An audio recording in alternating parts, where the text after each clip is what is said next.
on Forest Guard want to discuss the issue of creating a state police. Is this coming at a right time, or is coming later than sooner?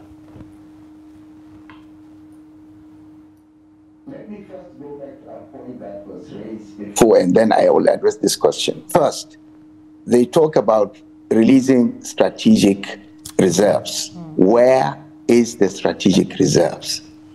I have been part of a committee in which the head of the strategic reserve was a member, and we were looking at how much do we really have. This is just about a year ago or so.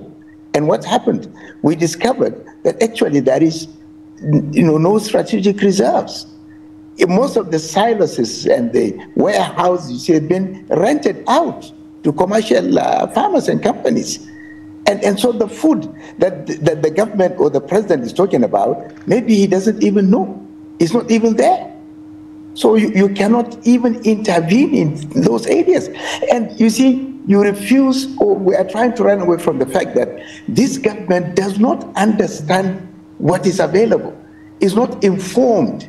Its policies are completely disconnected with the realities. They don't seem to know, the realities. Now, let me come back to the issue that the economist has just raised. You cannot address the food system without addressing security. If you want to address security, we have tried the police, we have tried the army, we have tried all the official security agencies of this country, and we don't want to say the fact that they have all failed. Let us accept the fact that these people have failed. The way to go is to go back to the traditional institutions. These are the traditional custodians of the forest, like he said. And these people know the forest more than anybody.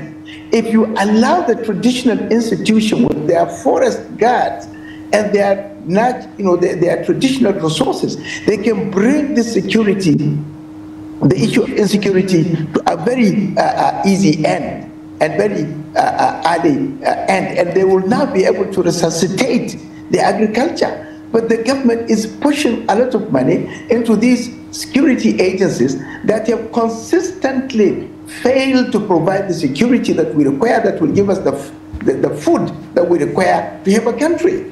In modern governance, there are three things that are critical for a country to maintain its sovereignty. The first is food. Any country that cannot have food security cannot really claim to have its own sovereignty. The next is security itself, the ability to have a hold on your territory. The third is medicine. We're not addressing the medicine issue. Over 70% of the medicines that we take in this country is imported, and it's imported from societies that are unethical. A lot of it is not actually the medicine. Many of the diseases that we are fighting with, including the cancers that have spread, are results of taking fake or substandard medicines.